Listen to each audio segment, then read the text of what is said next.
ആഗോള രുചികളെ സംസ്ഥാനത്തിന് പരിചയപ്പെടുത്താനുള്ള ഹയാത്തിന്റെ ശ്രമങ്ങളുടെ ഭാഗമാണിത്. കോലാലംപൂരിൽ നിന്നെത്തിയ മലേഷ്യൻ ഷെഫുമാരായ എഫേസിയും താജുദ്ദീനും വിഭവങ്ങൾ തയ്യാറാക്കുകയാണ്. യഥാർത്ഥ മലേഷ്യൻ വിഭവങ്ങൾ മലയാളികൾക്ക് നൽകുകയാണ് ലക്ഷ്യം. മലേഷ്യയുടെ രുചിഭേദങ്ങളാണ് നമ്മളിവിടെ അവതരിപ്പിക്കുന്നത്. ഈ മലേഷ്യൻ ഫുഡ് കേരളത്തിന് സുപരിചിതമായിട്ടുള്ള ഒരു ക്വിസീനല്ല. ഡിഫറൻഷിയേറ്റിംഗ് എക്സ്പീരിയൻസ് കൊണ്ടുവരാന്നുള്ളത് ഹയത്തിൻ്റെ കലണ്ടറി കോൺസെപ്റ്റിലുള്ളതാണ്. ഓറിയൻ്റൽ കിച്ചണിൽ റെസ്റ്റോറൻറ്റിലാണ് നമ്മൾ ഈ പ്രൊമോഷൻ നടത്തുന്നത്. വരുന്ന 23-ാം തീയതി വരെ ഓറിയൻ്റൽ കിച്ചണിൽ ലഞ്ച് സമയത്തും ഡിന്നർ സമയത്തും ഈ പ്രൊമോഷൻ ഉണ്ടായിരിക്കുന്നതായിരിക്കും.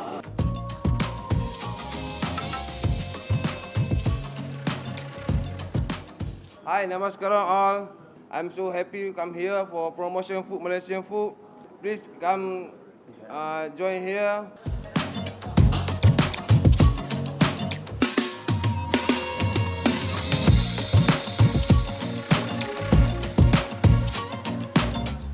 കേരളവും മലേഷ്യയും തമ്മിലുള്ള ടൂറിസം ബന്ധം കൂടുതൽ ശക്തിപ്പെടുത്തുന്നതിന്റെ ഭാഗമായാണ് മലേഷ്യ എയർലൈൻസുമായി സഹകരിച്ച് ഈ മേള. ഭക്ഷ്യമേള തലസ്ഥാനത്തെ ഭക്ഷണപ്രേമികൾക്ക് രുചിയുടെ പുതിയൊരു അനുഭവമാണ് സമ്മാനിക്കുന്നത്. മേളയിൽ പങ്കെടുക്കുന്നവരിൽ നിന്ന് നറുക്കിട്ടെടുക്കുന്നവർക്ക് തിരുവനന്തപുരത്ത് നിന്ന് കോലാലംപൂരിലേക്കും തിരിച്ചും മലേഷ്യ എയർലൈൻസിൽ സൗജന്യമായി യാത്ര ചെയ്യാം. ഒപ്പം മലേഷ്യ ഗ്രാൻഡ് ഹയാത്തിൽ ഒരു ദിവസം താമസിക്കുന്നതിനും അവസരം ലഭിക്കും.